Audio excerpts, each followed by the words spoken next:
Beware, I live.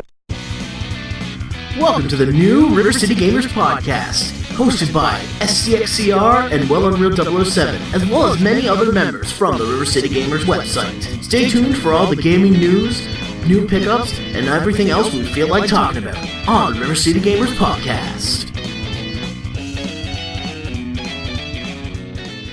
Hello and welcome to the RiverCityGamers Podcast. Unreal, SCR, Blondie, Nightman. I refuse to conform to any and all opening gimmicks we have for the podcast. I'm confused. What gimmick? Yeah, we just introduced everyone. Yeah, but it's not like you do it in a silly way every time to just for the sake of it. What was silly about this one? It was less silly and more, I don't want to say sinister, like it sounds more like... It was a little more douchebaggy. Yeah, it's like, yeah, that exactly. Yeah, that's what I was looking for. And we'll have plenty of douchebaggery in gaming news. Gaming news! So unreal. Editor's note, there may or may not be any actual douchebaggery in gaming news. I'm starting this gaming news the same way we've started several gaming news episodes, by talking about the sales of a Capcom game. Is there going to be a certain game that we like to talk about? Don't think we've talked about Resident Evil 7 that much. Oh, at least not recently. At least since, like, the past year, because he's been out for more than a year at this rate. Yeah, and the running tally for it so far in terms of worldwide sales is 5.1 million. Yeah? Good. It certainly deserves it. It was a big step up from 6. It was pretty much the answer to how everyone reacted to 6. I feel, they knew they had to do something to reinvigorate the series after 6. That's the good news. The bad news is Capcom expected lifetime sales of 10 million. Whether that's realistic or not, I don't think it is. No, not even Monster Hunter World, literally their best-selling game, that hasn't reached 10 million yet, I don't think, right? Yeah, they were expecting this to apparently not just set the record for their best-selling game ever, but absolutely destroy the record for best-selling game ever. That has me a bit worried for the future of the series. They're just setting the bar too high. Capcom just tends to do that anyway. Or Yeah, pretty much any AAA developer publisher nowadays, if you think about it. Yeah, it's really excessive, but what they hit is still those are still good sales numbers. And I'm pretty sure they at least made a profit on it, or at least the budget of the game. As far if they didn't, I would be shocked. Yeah, I don't think it was levels of Resident Evil 6 where it's literally hundreds and hundreds of people worked on that. Was it? I don't think so. Everything about it seemed scaled back. Well, in terms of going all out like 6 tried to do, yeah. This wasn't like an LA Noire situation. Oh, right, where the tech they used to make that game, they couldn't make back the money. Or basically, Team Bondi basically being equivalent to a sweatshop in terms of work conditions. If you look up the stories about that, oof, not good. The head of that studio was kind of a piece of shit. Oh. And that's it. That was their only game. Yeah, and then didn't that get shut down? Yes. Yep. Mm-hmm. Yeah, so, it was really impressive that they managed to get a game like that out, but yeah. And the game was really good, but, They were a bit too ambitious. Well, there's another developer that's trying to be ambitious with its sales, at least for the Xbox One, particularly Ninja Theory. Because Hellblade is releasing for the Xbox One. Actually, it's already released for I think I just called it the Xbox One. That's basically the Roblox port of the Xbox. Right. Anyway, they're saying that if they hit 50,000 week 1 sales, they'll donate $25,000 to Mental Health America.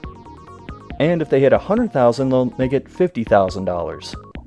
I'll be honest, those seem like reasonable numbers, of sales. 50, 100,000, that seems, doable, even for Xbox, but... Yeah, our first week. Yeah, even considering that the game's been out on other platforms for a bit. Yeah, I was gonna say, it sounds familiar. Is is the game on PC? I thought it was like Yes. PlayStation for. Oh, okay. It was PC and PS4, and then now it's being on Xbox One. Yeah. Okay. Well, yeah. I mean, if that happens, that'd be nice. I remember like initially avoiding that game, but at some point I might give it a fair shot. I want to give it a fair shot. Yeah, exactly. Not right now, because gotta save some money right now. So Well, I'll Down probably the line. I might check it out eventually too, if I get it or find it for cheap, maybe. But considering that I actually have played Heavenly Sword, which was like their first game not too long ago, it'll be interesting to play this because it's like Heavenly Sword and this is Hellblade. Blondie, I should note, it's digital only, Oh right. Well, so we'd have to wait for a sale more or less. If we get it. the store sale, and yeah, or whenever I feel like getting it. Who knows? Or wait for someone like Limited Run Games to do a physical print.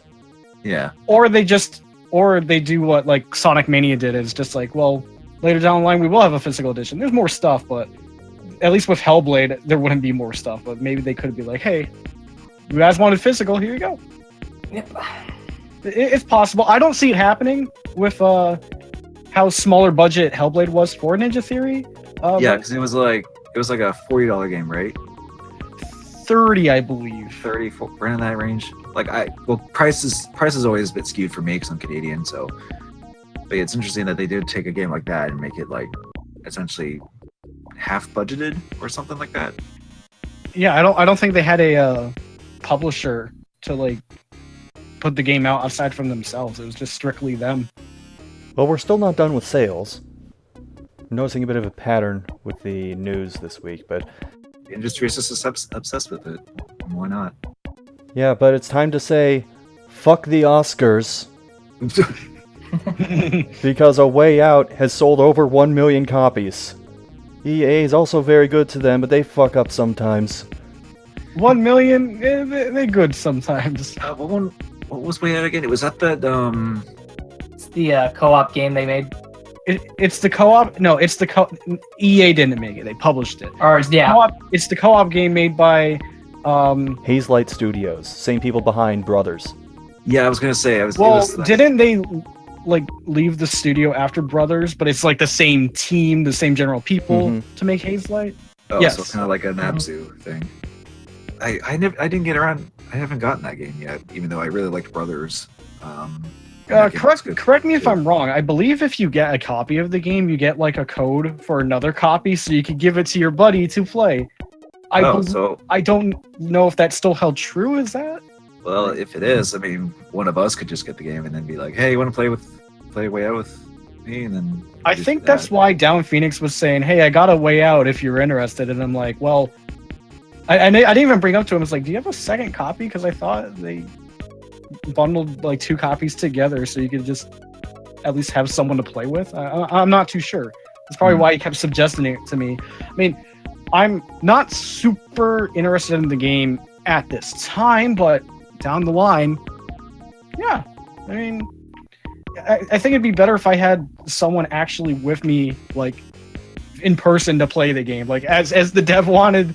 Oh yeah, because you can do online, but yeah, I do want that extra dimension for this game. I feel like that would really help. Well, here's what you do. You download it, you bring it to Anime North.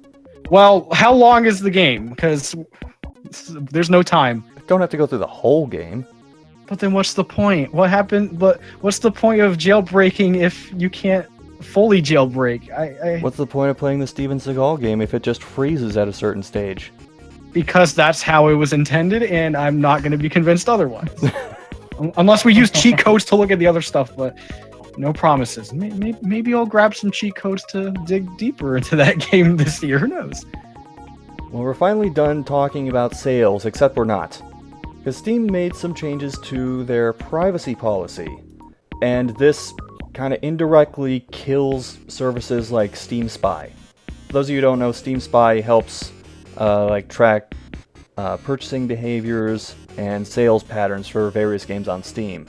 Notably, a bunch of individual users' purchasing habits, those are going to be private by default now.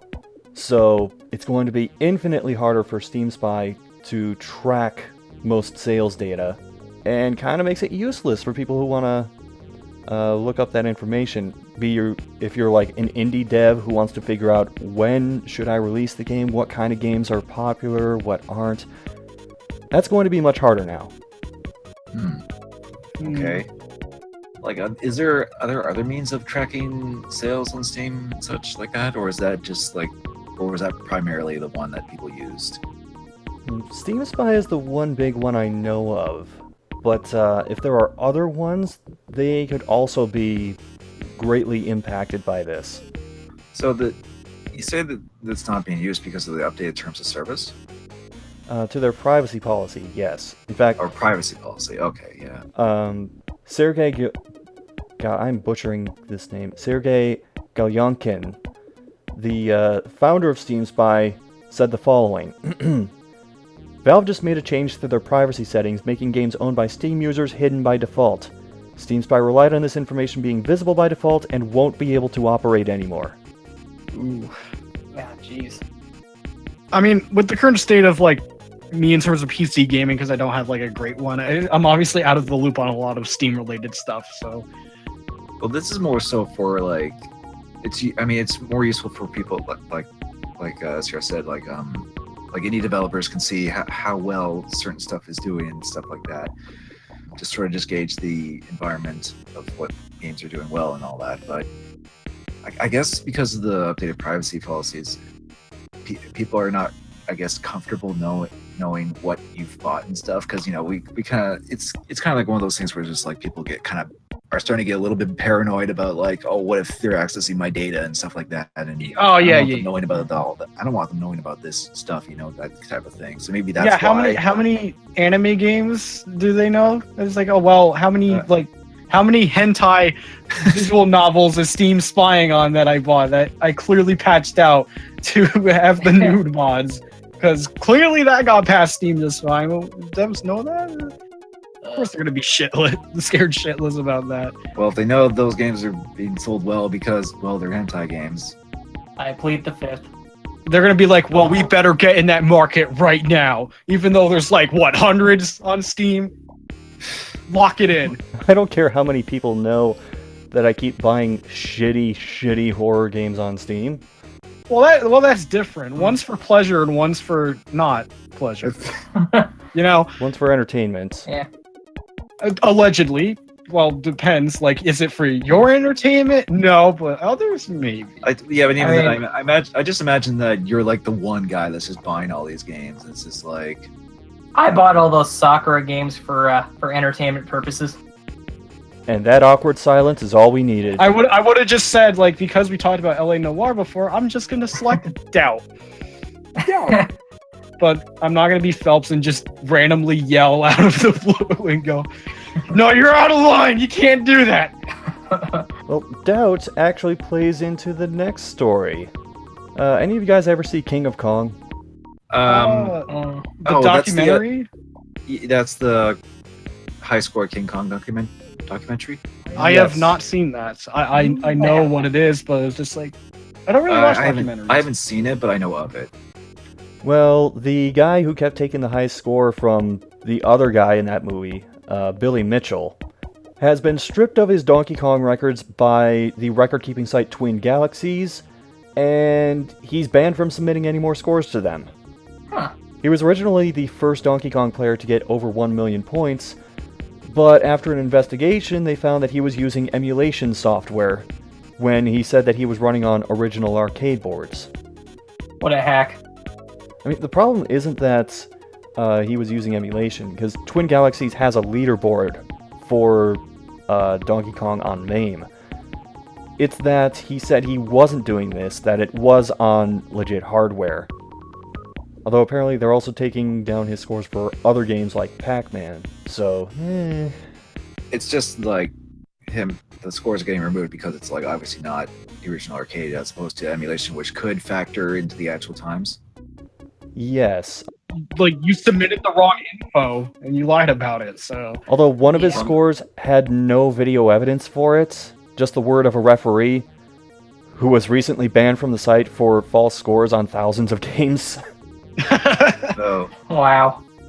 I mean, there is, of course, the false information stuff. I'm just wondering if it's because he used emulation. That's and because it would run, I guess, better or slightly better, or at least be more advantageous to do it through emulation than an actual original arcade, and then just kind of pass it off as the original. It behaves slightly differently, and there's the possibility that you can load states to get better outcomes. Well, yeah, of course. I'm just saying in terms of like game performance, that's why he probably went with emulation or something like that. Mm-hmm. You know what's actually kind of funny? This makes that one regular show episode a lot more relevant now. Yeah. So there was like, Oh no. yeah, there was a whole episode where they made fun of Billy Mitchell. It's just like this giant bearded head. Oh, that episode's funny. Yeah, I'll just say at the end of the episode, he just explodes into like white shit. I don't know why, but He sued them for that, by the way. and lost. Yep. Good. Wow. Eat shit, Billy Mitchell. They were in So every losses right to and high just scores. make a joke and like, nah. What a baby.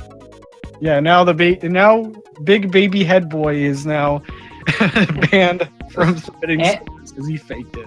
Don't forget. Oh yeah. Don't forget Exposed 2. How many balls were exposed on stream that day? We'll never know. How many lot, YouTube but- videos are we gonna see trying to cash in on the drama of this? Oh, there are already I tons. I know, because I just see There's them like on there, 5 it's like, pages worth already. yeah, It's done. the vultures are already at it. So, or have been for quite a while. Onto a slightly different note. Only slightly. Splinter Cell. Did you know that Michael Ironside originally almost turned down the role of Sam Fisher? Like for the very first game? Yeah, for the first game in the series. I actually don't think so. He thought that the character was, and this is a quote, a one-line, two-dimensional character who lacked organics. So he actually helped rewrite Fisher alongside Ubisoft Montreal. Not necessarily a news story, just a little bit of trivia I thought you might find interesting. I thought you were segueing into news relating to Ghost Recon Wildlands. Or is there going to be like a new Splinter Cell coming? Or No, like recently, there's like a Sam Fisher thing that was added to Ghost Recon Wildlands, and Michael Oh. Ironside is actually playing Sam Fisher in that one instead of some guy. Hence Blacklist, where it wasn't Michael Ironside, it was just some guy, because apparently Michael Ironside was too old, according to Ubisoft. But now he's back, so the fuck Ubisoft? You totally backed down from your original. that would plan. explain that one Oh. video I've seen on like Twitter and stuff, where it's just like they reference Metal Gear Solid in a way. Yeah, the last great stealth hero gone. Yeah. Alright, this is the last thing I'm going to mention, and it's not that a new Bioshock is in the works. First I've heard of that. Yeah, same here. Yeah, it's like, is that fake or I don't know? Because Like, didn't the professional games close down? Well, there's a report that 2K is working on it.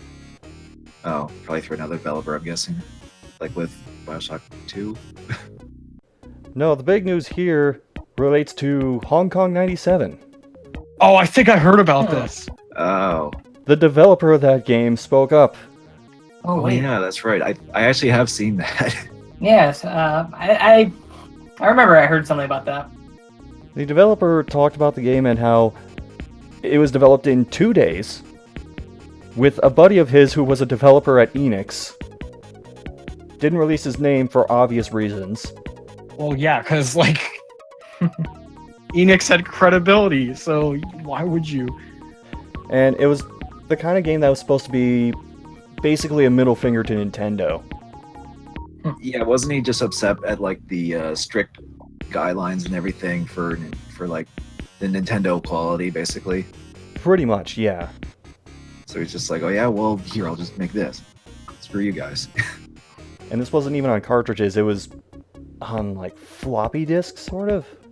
If I recall, it was like a thing where you can put in the floppy disks into a cartridge for the like Super Famicom or something like that.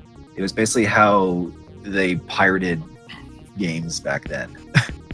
Apparently only distributed through, like, the back pages of a magazine where you can buy independent games. Because, kids, before there was the Steam storefront, before there was itch.io, you just bought PC gaming magazines, saw ads to send money for a game you've never heard of, and rolled the dice. It is interesting to look back and see, especially in that region of like how they distributed games like that.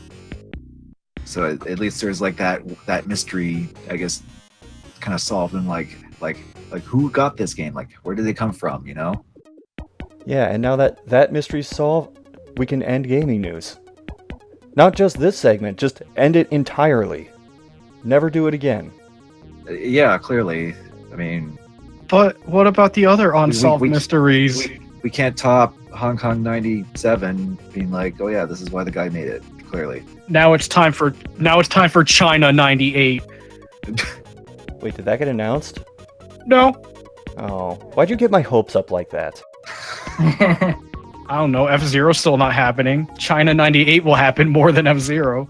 Oh, come on. I'm still waiting on another Jack and Daxter game. Well, we'll have to keep waiting on that, because now it's time for Recently Played. So guys, what have you been playing lately? Who wants to go first? No I guess I one, could so go we're just first. going to skip that section. Hey. No, he said he'd go first. He That's got in all right. before the buzzer. It's okay. This isn't Jeopardy. Yeah, I've actually been playing a couple of Switch games recently. This is actually technically a remake of a Master System game of all things, and it's Wonder Boy: The Dragon's Trap, which is the third Wonder Boy game, I believe. Yeah, I think so. I've slowly been getting into those games, and they're kind of numbered a little bit weird, but this game is also available on other consoles too. But one of the main reasons I actually got a physical copy of this is it actually comes with a lot of cool stuff. For one, it comes with a little keychain of like the little lizard guy, because the main premise of the game is that you turn into different monster creatures that have different abilities, and it's like a side scroller, kind of Metroid-ish type of game, action RPG type of thing. But yeah, it comes with a little keychain. It actually has a little CD, like a GameCube-sized CD of the soundtrack, and you're gonna love this, Unreal. It actually has an instruction booklet. Hey, good. They did it. Good. Yeah, mind you, it's a small one because it fits into the Switch casing, but it's there. Like it's actually above the cartridge where the cartridge goes. It's like a little tiny booklet. It's a pretty rare thing nowadays. Yeah, and speaking of the cartridge, I just noticed this not too long ago. It actually has the pattern of a Master System cartridge, and it has a reversible cover to depict the original as well. I think I did notice that. Yeah. In terms of like an actual remake or remaster, whatever you want to call it, this is probably one of the best I've played, because not only do you have like, the remake, which looks nice, it has hand-drawn animation, and it looks nice and everything, but you can actually, on a whim, just sorry about that, with the press of a button, you can actually switch it over to 8-bit graphics like on the Master System. And you can even change the music to be the original as well as the new orchestrated music. And this is even a crazier detail if you know the Master System. You can actually turn on the it's like an option where it's like the FM synthesizer sounds. Basically, it's like a sound mode that enhances the 8-bit sounds and music and stuff. Yeah, there was a video related to like the Master System games on the Wii Virtual Console that some games actually do support that still, I think. Yeah, actually, Wonder Boy on Virtual Console did that as well. At least Wonder Boy 2, I believe.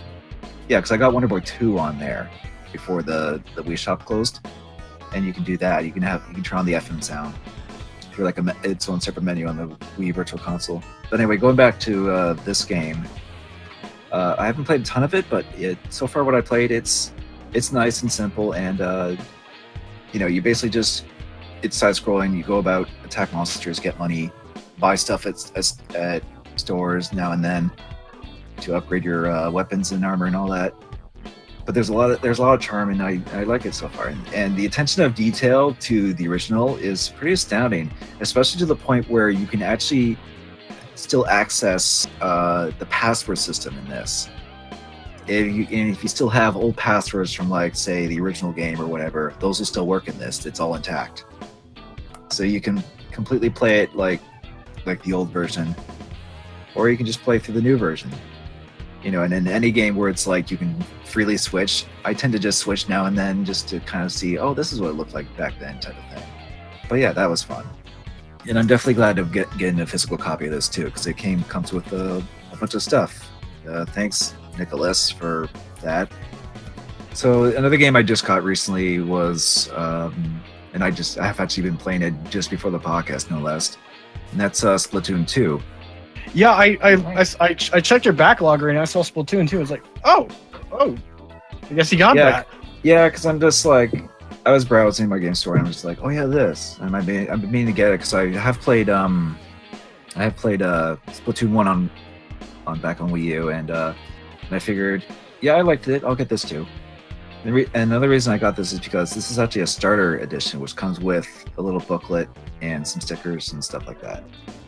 Yeah, it seems like some Switch games has that. Like there was the Breath of the Wild Explorers edition. I don't know if that was like store exclusive or something. Where Yeah. I think it comes with a map. Yeah, I haven't seen that, but with this, it does come with a book, which is like it says it's a strategy guide, but it's more of like a tip book just to get you started and how. The closest thing to an how to do instruction book because it tells you how to play and be good. more or less, I guess. Yeah, I haven't played a ton of it so far. I have played some of the single player. I just did a few online matches and leveled up a few times, and I did the tutorial of the salmon run, which is the co-op mode in this, which is like the horde mode, I believe. Yeah, it totally is. But your goal is to like, in that one, is to get a set amount of eggs per wave, and you get that from boss enemies, and they all have like different weaknesses. It's fun, but like I think I said it before when I played it on the podcast once. Like, don't like the limited time like schedules you have to go check to see if it's even available to play. I'm not a fan of that. Oh, is that still a thing? Oh, that's still a thing with Salmon Run, and there's still the map rotation for like every 2 or 3 hours, I think. For well, it's every 2 hours, but yeah, that's been a thing. The map rotation has kind of been a thing since the first game. So, but yeah, even though I'm not super involved with most multiplayer shooter stuff, I like the style of Splatoon, and I kind of like the nature of the battles you have in the turf wars and such. It seems very approachable, and like you could just hop in, play a bit, and then be done. Yeah. Or you could like go extended amounts of times, but usually not the best because like you'll be playing the same 2 maps for every 2 hours, and if you're very unlucky, you'll just be playing the one same map, and it won't rotate to the second one, which can happen. It's a problem, but It hasn't really happened with me. I mean, I have played some maps a few times in a row, but not like to that extent. I got very unlucky. I'm just like, I don't want to play this goddamn map anymore. Pick the other one. And then it did, and then it went back to the other one for like the next like 30 minutes. Anyway, I also played some of the single player as well, and so far it seems more or less the same as the first game, but with a few little new things added here and there. So I did like the single player in the first Splatoon, and this one looks like it'll be another fun time as well. So I think you'll enjoy it. It's yeah, I've been enjoying it so far, and actually one of the things that actually kind of surprised me is that back when I played Splatoon 1, I don't know if it was because of like my connection or if it was like the Wii U or something, but every now and then I would like drop out of matches like somewhat frequently. I will say both. I will say both. Because so far in Splatoon 2, I haven't dropped out of a match. Yeah, come to think of it, I don't think I've had that. I think that only happened to me maybe once. I think. Yeah, but it Splatoon happened. 2, and it seems a little more frequent on Wii U. Just a little bit. Well, it happened to me on Wii U, at least back when I played it. It happened quite a few times, so I'm just like, oh, this is actually. And we're both still using wireless on Switch and Wii U, right? Like we don't have the dongles for wired, which I don't have any of that for Wii U or Switch or anything. But yeah, I'll probably still play more of it and see. And then if any of you guys have it, or even going back to Splatoon 1, I'd like to play with you guys with that. It's a game I'll eventually buy, but Oh yeah, because I rented it before. With one exception, next week I'm holding off on purchases until after Anime North. Well, yeah, of course, because we're saving for a con. Yeah, we're saving up. It's getting close. Not super close, but close. But yeah, so with those 2 games, I now have something besides Super Mario Odyssey for the Switch. So that's 2 games. Well, 3. 3. With Wonder Boy, and I also downloaded Blaster Master Zero. Okay, so you have more games than I do. I'm still stuck at 3. Well, you've played more games, like maybe. Not really. On Switch, no. Oh, because I guess you only. I've played more demos, but not games. Okay, well. Like the only game I beat on Switch that I own is Mario, and Xenoblade. I'm just still relatively. Well, you have Xenoblade. I don't have Xenoblade. And I played like 10 minutes of Fire Emblem before I say okay, later. And I'm not gonna touch that game until like maybe after Xenoblade or something. I don't know. Well, I think in terms of physical games, we're tied, but yeah, that's pretty much what I've played, at least on my Switch. Well, I could mention something. I'm willing to bet this is a game that none of you have played or heard of. Motor Toon Grand Prix. I want to say I did. Do the cars bounce? Do they wiggle when you drive? Is this for the PlayStation? Yes. I've heard of this. Have not played it, but I've definitely heard of it and maybe seen a total of 10 seconds of footage for it. Might have vaguely heard of it or something. The deal with this game is it's actually Motor Toon Grand Prix 2, but the first one was never released stateside, so they got the second one over here and then just called it 1. I'm chronologically confused already. No, it's Good just job. like it's like Earthbound. Or it's like Star Earthbound. Yeah, or jeez. Pokemon Stadium. Yeah, that's also true. But for good reasons. Which that surprised me. I actually didn't know. That's because the first Pokemon Stadium in Japan only had like a third of the Pokemon in it. Yeah, when I was just like listening to like some of Johnny's reviews, when he got to Pokemon Stadium, brought that up. I'm like, wait, what? I didn't know this. So Motor Toon Grand Prix. Yeah, that's no segue. It's a kart racer. Moving on. And that's all you gotta say about it. Okay, So, I take it's no Mario Kart, but Well, it pretty much, in some ways, is Mario Kart. Like, there's an item you get called the Super Shield. It's a star. Can you guess what the mushroom does? Boosts. No, actually, it reverses your controls. Oh, it's the poison bad mushroom. Bad Oh, mushroom. And the 32-ton weight is basically the blue shell. Shit's heavy. You don't want to get hit by that. Well, At least with the considering- blue shell, you won't be crushing it. Well, it sounds like it's a cartoon-style kart racer, so Yeah, it's heavily stylized after, like, older American cartoons. Except for Princess Jean, who I have no idea where they got that from. She's like pseudo-Arabian princess, except not at all. I should actually talk about the game itself, but there are only 5 characters to start off with. You unlock 3 more. There are only 5 tracks to start off with. You unlock 5 more. Although those tracks that you unlock are just reversed palette-swapped versions of the tracks you already have, so game is pretty light on content. And this is the sequel? Yes. What the fuck? maybe it is a Pokemon Stadium situation where it's like the first one didn't even have barely anything, and then it's like the sequel. It's like, oh, here's the bare bones stuff. What caused you to go and play Motor Toon? Like, was it just on your shelf and you were just like, today's the day? Or did you Like, just was find it like randomly? that, or did you just? I had a vague memory of it from when I originally played it. And I was playing it on a crappy disc because the music kept cutting out every couple of seconds. No, imagine it's like, no, that's how it's intended. It's more so my copy of Die Hard Trilogy 2, where in the cab driving level, the music will just stop and just go. Driving in it is actually okay. There's slight drifting in it, not power sliding like in Mario Kart. It's a little hard to do, but you can do it, and the cars usually handle just fine.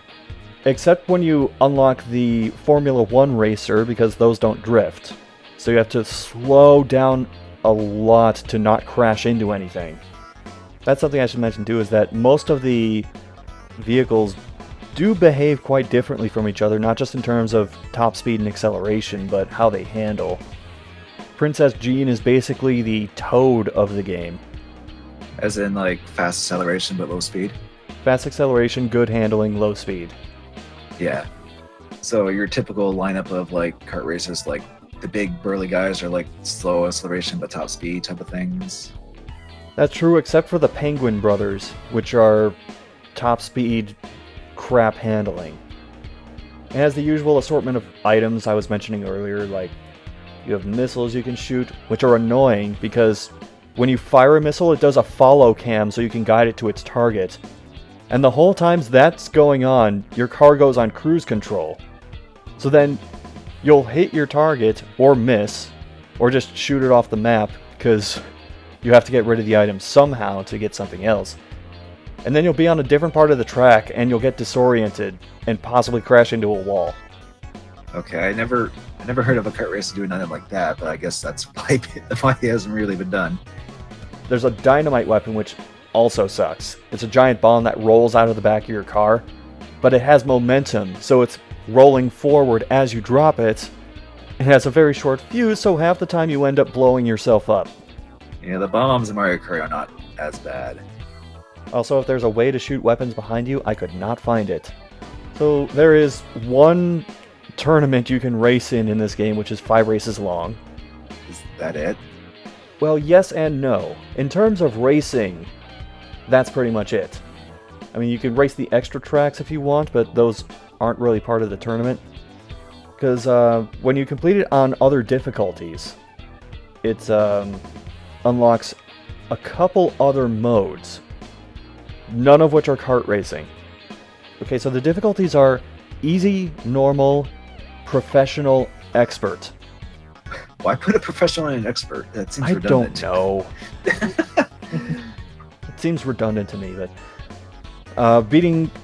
I can't remember if it's professional or expert, but one of those gets you tank mode, which loads up another game entirely where the Toon racers are now in tanks trying to shoot at each other. Okay. There's no real end to it, you just kind of keep going until you get sick of it. Huh. And then there's Submarine X mode, which is Battleship. Submarine X mode? Yes. I don't know, just like the X. Like, I don't... I don't know what the X is for either. But yeah, in that mode, the Toons aren't even there, you're just playing Battleship against somebody. They had to fit it in somehow. I mean, they made it on the side. It's like, yeah, just throw it in the game. Oh, but the most annoying part of the game is the voiceover.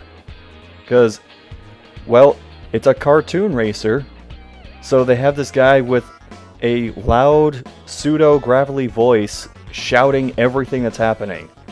On easy, it's not so bad because none of the other racers use any weapons. But when you get to normal, and they start using weapons, this guy is constantly calling out everything that's happening. Normal in particular, they only use 2 different weapons, bomb and fireball.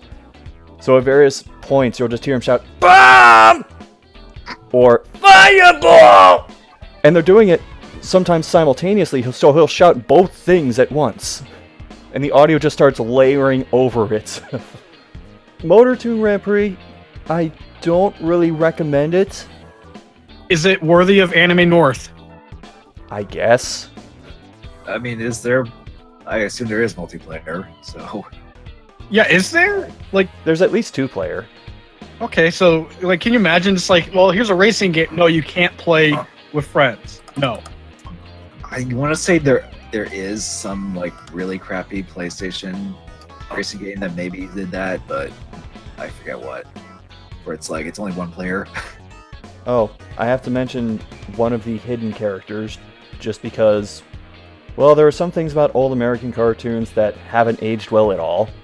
One of them is this hidden character in the game, a Chinese character with a long thin nose named Ching Tong Sang. Oh. Uh-oh. Banned. No more Anime North. It's gone. On that note, Motor Toon Grand Prix. Can't recommend it. So that's it for me. Nightman, Unreal, fight to the death. Nightman, go. All right. That was an easy fight to the death. Nightman wins fatality. One game I actually have been playing would have to be Enter the Gungeon. What it basically is, it's a dungeon crawler, but it's also kind of a bullet hell game too. You go through like 5 stages, but even though the game is short, you got a whole bunch of unlockable characters to make you want to go through multiple playthroughs. And it's a really big challenging game. One thing to note though is if you die like at any part of the game, you have to restart from the first stage. We call these roguelikes. Yeah, I was gonna say roguelike. Yeah, pretty much. But it's got some pretty unique guns from what I've seen. Most of the guns though, they're pretty interesting. Like there's they literally have the proton pack from Ghostbusters as a weapon in the game. And some chests that will contain either like some health or a new weapon or hell even some armor. But overall, I do think the game is pretty fun. If I remember correctly, don't some of the characters have certain abilities too? I think didn't I get you the game, SCR, for like your birthday or Yes, Christmas? you or did. something? Okay, I looked Yeah. it up. They do have certain items that allow them to do certain things. Like one guy has a lockpick, one person has a dog that they control, another person has Molotovs. Oh yeah, that's right. I remember the hunter. She had a dog that would get you like some items. And I do know. I forgot what you call the guy with the mask or the helmet, but I do know he can get a jetpack. The Marine. The Marine, yeah. Personally, I played as the pilot. Yeah, he's pretty fun too. Yeah, I should probably get that game for myself, because even though I gifted it, I don't have it myself. So I'd say give it a shot. It's pretty. yeah, it looks fun. And A then, shot.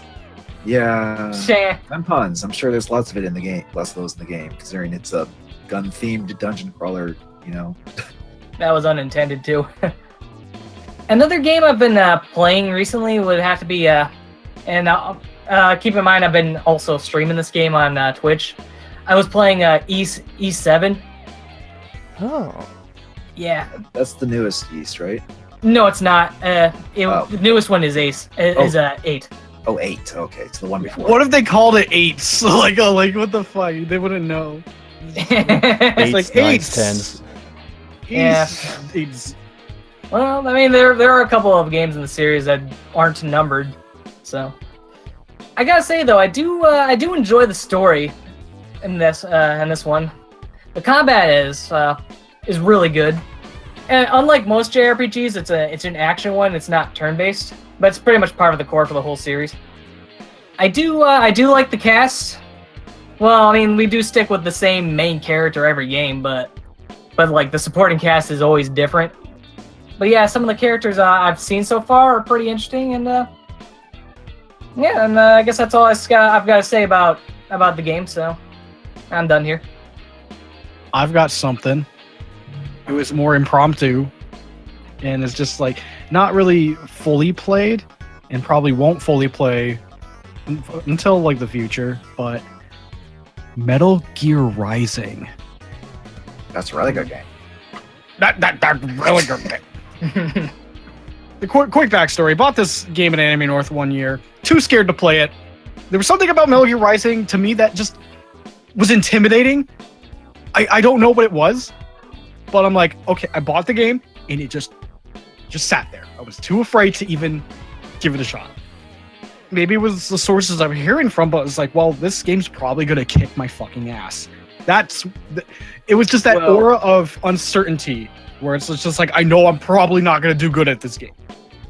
I mean, it was like this. It was like this for a while, but like, I mean, obviously, like, I think I got Bayonetta 2 on Wii U before I got Metal Gear Rising, so it's a little weird there. I was able to play through both 1 and 2, and I beat those. If you feel intimidated by Platinum, I don't think you need to be unless you're trying to go for like everything perfect and all that stuff. I think that's where it came from. Like, not from me wanting to be perfect, but just seeing that and like, well, shit, I'm not gonna. Because if you play through Bayonetta, you should be able to play through this fine. The reason you gotta thank Zero Master for this one, because like I think that was the kick where I'd be like, Zero's willing to give Metal Gear Rising like a shot, and I just say like, you know what, I probably can too. So I popped it in, just to test, just to play a little bit. And that little bit turned into getting halfway through the game by skipping cutscenes and beating the first 2 major bosses within 2 hours. I'm like, oh, I should have stopped a while ago. What kind of test is this? Well, you having fun? It's like The game feels good. The game feels pretty damn good. But there's some exceptions here. I had some issue with climbing where you have to like ninja run. There's like some weird thing where just like you can't really, but like it's bizarre. It doesn't feel fluid in a way. It's hard to explain. And of course, I mean, this has probably been stated for a long time. Like the tutorials in the game aren't the best. I knew how the game controlled prior to playing it, though. This game got spoiled to me big time. Like I spoiled myself on the game. I'm familiar with a lot of it from an outside perspective, but it feels good getting your hands on it. But like, the game telling you how to parrying is probably some of the worst wording I've seen. But since I already knew how to actually parry, didn't really have too much trouble there. I'm gonna give this game a full playthrough at some point. I was debating on like I'll stream it, but I'm giving respect to Zero. I want him to finish the game before I even touch it again. So when I actually do it, I'm gonna sit down and embrace how fucking dumb this game is. It's dumb, but it's good dumb. But in a good way. Yeah, exactly. Yeah, and at least you're... He's going to be in a treat later on for the dumb shit. I'll tell you right now. Yeah, and at least you're ahead of me because I have the game too, but I haven't played it yet. But not because I'm like, I'm scared or something, but... It's Yeah, more just kick the dog, because No, no. I'm winning. No. It's not because I was really intimidated to play it yet. It's more so just the fact that I still need to play through the series in general, like Metal Gear Solid, so... I feel like you'll be okay. Well, yeah, I've played through On its Bayonetta own. and Bayonetta too, so...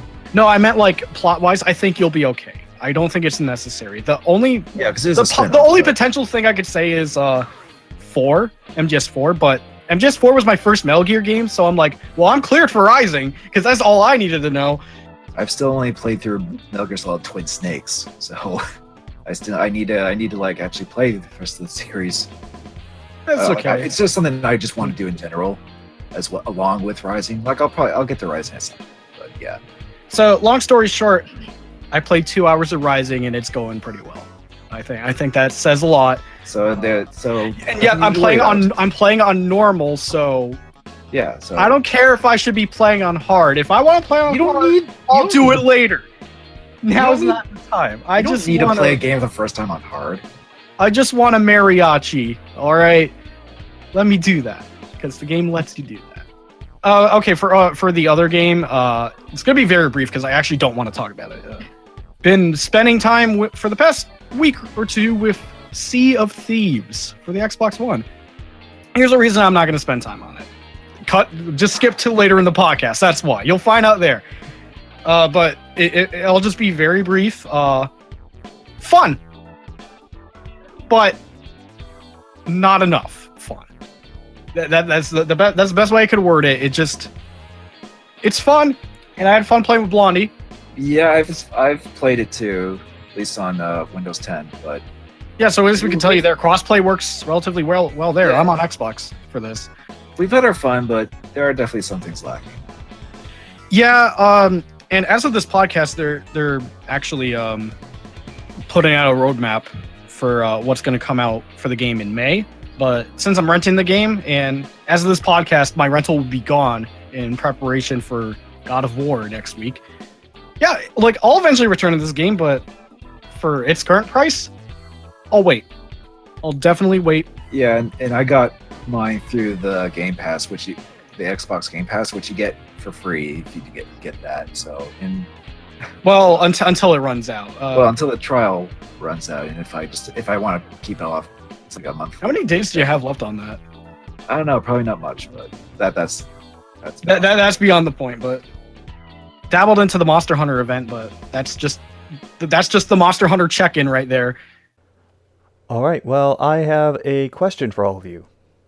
A viewer question? Sure. A viewer question. Hey. Cool. Segue. Woo!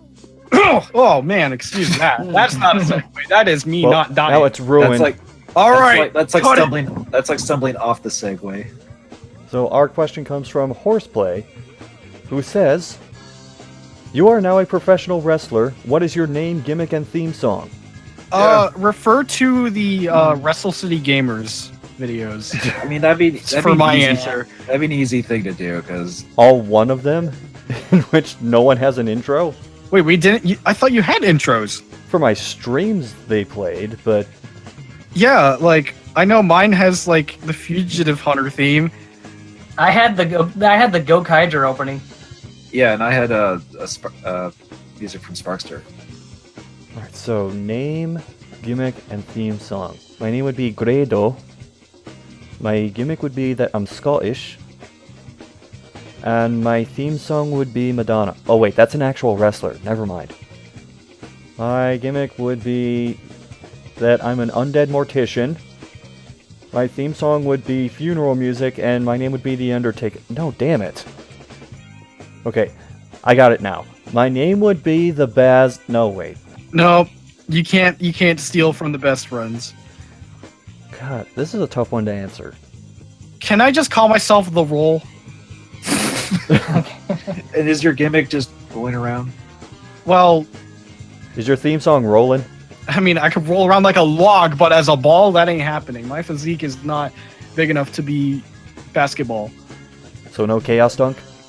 I can't do a chaos dunk with Godzilla. I'm sorry. I mean, I'll still have my intro as Fugitive Hunter, where I just roll in.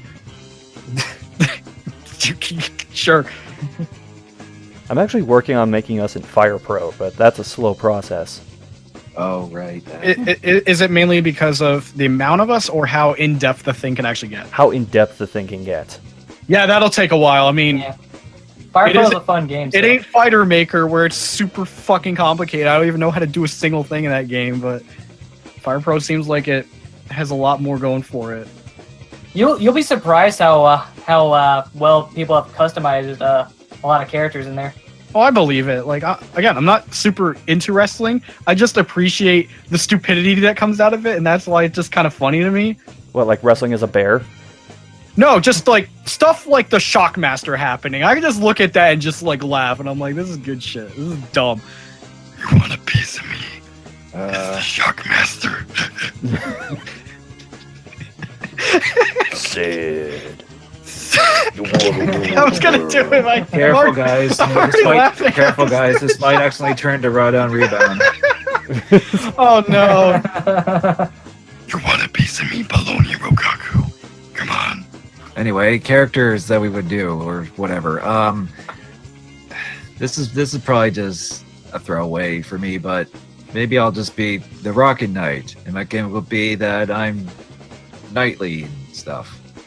Courteous, honorable, that kind of shtick. I had a very bad one for you, Mr. Blonde, where you're just dressed up as the Perfect Dark character, and you come out with that music from Perfect Dark. You know what? Let's go with You get to transform into a Skedar, so that's your so gimmick. Yeah, I'm actually an alien. That's my gimmick. Spoilers to Perfect Dark, I guess. I don't know. Well, how Yeah, old's that game? It's like 20-year-old game now. No, That's like 18. My gimmick would be a guy who doesn't know what to do with his hands when he talks. My name would just be probably the same as my D&D character, so Sakara. And his theme song would be shit, I don't know. Escapade by Janet Jackson. Wait, did you say Sakara? That's just one letter off of that one Monster Hunter character you made. Is that related or coincidence? That's coincidence. Because my character name for D&D is based on the Japanese pronunciation for the abbreviation for sexual harassment. Okay, I don't even want to know what's going on in your campaign. Also, he speaks entirely in Google Translate. Uh-oh. I don't suppose anyone else has an answer to this question. Wait, did everyone answer this? Yeah, one. No. I think I could think of one though. If you want to just say my character from RiverCityGamers, then I'll accept that. I started with that, but then kind of just said, like, branched out a bit. But, you know, that's still an acceptable answer. I had one more, I think, but I don't think it was for me. I think Nightman could kind of work as a wrestler name, but so I would just go with the gimmick of guy who comes out at night, and the theme song would be Backcountry from Avenged Sevenfold. You could have picked Dayman just to completely. Oh, yeah, that could have worked too. There's your gimmick. You switch between it. Yeah, that's your alter ego for shows that take place during the day. Yeah. And then we'll have Charlie Day and Glenn Howerton be in the background singing the song. When Nightman's not on screen, people should say, "Where's Nightman?" Nightman. Oh. Our big question: what would we be under CZW? Oh no! Oh, Jesus! There was 5 of them! It took 5 of them! Jesus! You're gonna die! I will kill you! Well, there's the wrestling quota for this podcast. And the next. Whenever that will be. So if you have a question you want us to answer on the podcast, even ridiculous ones like that, feel free to ask us in the YouTube comments, on the site upload, or on our Facebook page, facebook.com/RiverCityGamers. You can also ask a question on Shout Engine. and you can comment there as well. For now, though, we are going to What's New? So anything that you guys are looking forward to, game-wise, any projects that you're working on, feel free to talk about those. Unreal. Okay, I'll start with the projects. Sea of Thieves actually is going to be a review. And this was, I don't want to say last minute. I was like, okay, I'll rent the game, play it. And then the more I played, I'm like, you know, I want to do a video on this. Like, I feel like it's feasible for me to do a video on this game. I'm still trying to make it like come out in a timely manner. And it's like, I started recording footage, started getting Blondie to help play, as well as Down Phoenix as well. I mean, he's not with RiverCityGamers, but he had the game, he had an Xbox, was able to play with him and Blondie, so that helped. I think the production is actually going relatively well. I recorded all of my live action shots prior to recording this podcast, and I'm going to glance it over after the podcast is done. I was kind of cutting it close, believe it or not. See if those clips are good. I think they'll be okay. And over the weekend, I'm going to try between work and other stuff to do voiceovers. Because all the footage has been recorded for the game. And then after all that, it'd just be like constant editing of B-roll and all that. And I hope this review turns out well.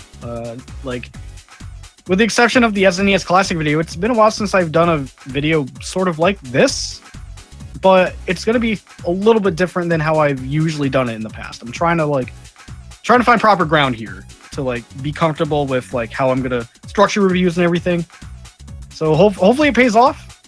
Definitely going to try and get this done before the end of April. Realistically, it'll be done before Anime North, which would be the end of May. But ideally, and what I'm truly aiming for, end of this month, definitely. Because I want to at least have it still be relevant with how close it is to the game's release. It's been a couple of weeks since the games has been out. So I still want to at least get the review out there instead of do it a year later and say Sea of Thieves, yeah. Because that would be a way different review, most likely, a year later compared to where the game is at right now, for example. When it launched, yeah. Yep. So definitely want to get it out before the video becomes outdated, which it would probably be outdated by next month, believe it or not, with what the news is going around with that game. Yeah, it's I'm actually doing something. I want to say it's exciting. I hope it's worth it, and I hope you guys here will enjoy it, and maybe others will. Who knows? Maybe they'll tell me to go fuck myself. You'll know. It happens. Let's not reach Metal Gear Rising levels of worry with this. Don't worry about it. I'm not worried, but I'm just like, well, the only thing I'm worried about is like, I do want to like be a little more consistent now, like not overblown, but just like get back into the groove of getting content out. Like, yeah, like, I know. We like all want you and that. Scott, like you're not, like I'll just say you guys are consistent. Like they're I spread haven't been out. consistent lately. Have you seen how much I've uploaded lately? No, I know it hasn't been a lot, but compared to my output, I'd be more willing to be on your guys' level of like productions, you know. Yeah, But for games, what I'm looking forward to, Yakuza 6 is coming out in just a few days. Getting ready to bring home my special edition bar glasses and ice stones with my game. No, really, that's part of the special edition. You get 2 bar glasses, ice stones, and you get 2 coasters. Nice. I am not taking those glasses out because I know they'll fall and break. But hey, I'm still looking forward to the game, and it's coming real soon. And replacing my Sea of Thieves rental by the end of this week, and hopefully I'll be able to get it by next week. The new God of War.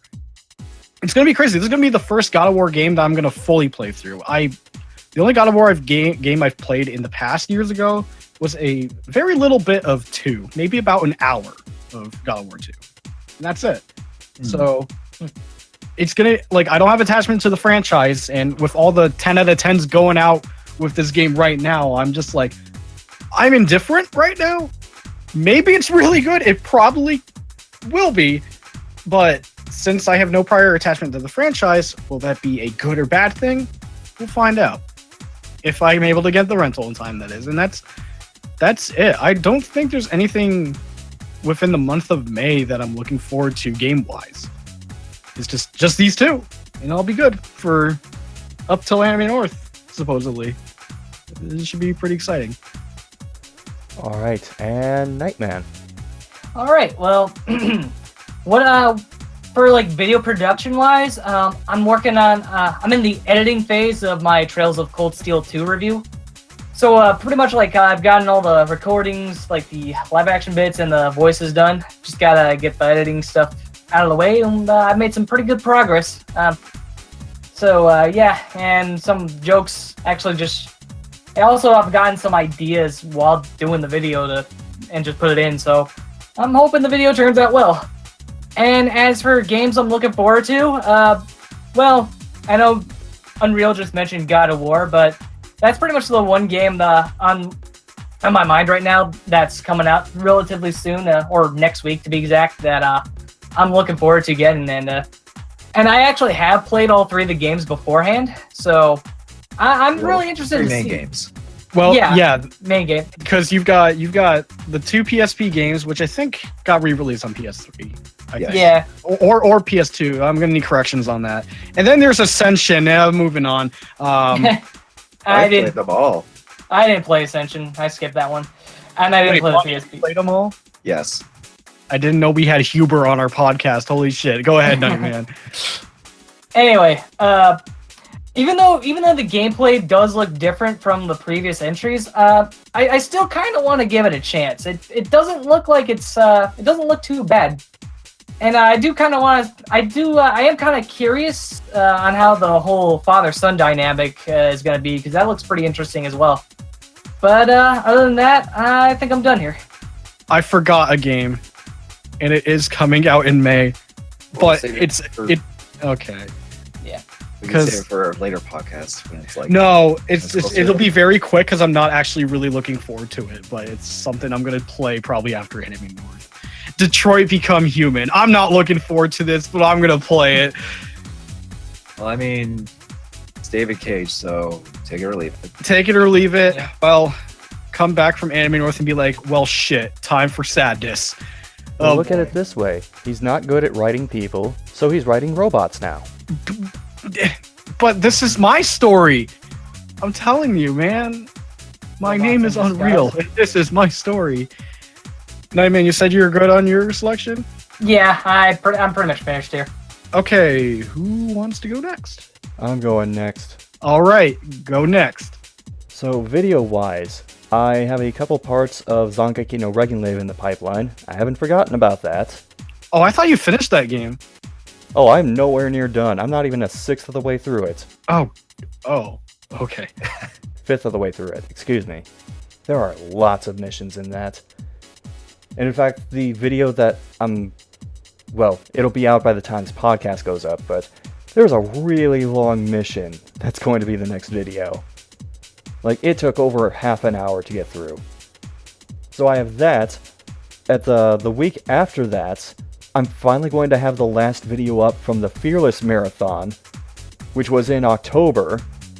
It's taken 6 months to get through all of those, but we're finally almost there. Jeez. And then after that, I have more Fearlesses I recorded, so those are on deck after that. Meanwhile, in terms of like actual full production videos, I recently had a big breakthrough with $5 Gamer recording, in that I'm done with it, and scripting is progressing faster than I thought it would. So, much like Unreal, I have the goal of having this out by the end of April, and if things go well, possibly before the next podcast goes up. There are a lot of contributing factors for that, but we'll see if I can hit that goal. And I believe that does it for me, so Blondie, take us home. So yeah, admittedly it has been taking me a while to get like an actual full-fledged video the past couple months or so, but I am still working on them. It's just that there's this one project that I'm doing. I won't say what it is just yet. I kind of want to leave it as a little bit of a surprise, but it's been requiring me to do quite a bit of game editing throughout multiple games, or game recordings through multiple games. So that's why it's been taking me a while. I'm almost done with that though, and once I'm done with that, I can move on from there and get some scripting and filming and editing done and all that. There is still like other stuff I've been kind of been holding off, but still want to get back to and get working on those again. And this project that I've been working on, it's admittedly kind of one of those things where it seems like not a great time to put out. Actually, no, I shouldn't say it like that. It's more so like just something that I'm doing where it's obviously a very late topic to talk about, but it's still something where it's just like, if I don't do it now, I'll never be able to do something like this type of thing. And it is something I want to get my foot in the door and start doing those types of videos. I'll just say that. I know I'm being vague, but in terms of my other stuff, still working on it. And I've actually been doing recently. There's been stuff on Zero Masters LP channel that I help out it with. And we actually started Silent Hill 2, where I was one playing, just to show Zero Silent Hill 2 and just introduce him to the series kind of in general with what is arguably the fan favorite. But that's about it. Stuff is taking me a while, like longer than I would like to admit, but I'm still going at it, and stuff will be coming. Hopefully it'll be worth the wait. All right, and with that, we have reached the end of the podcast. So I'm SCXCR. I am Unreal. I'm Blondeguygamer. And I'm Nightman. Just end on that cold opening or cold ending. That cold close. It's a cold case. So Blondie, about Too Human. I can't hear you. I'm playing Splatoon 2. So SCR, about Lost Reavers. I can't hear you. I'm playing shitty games.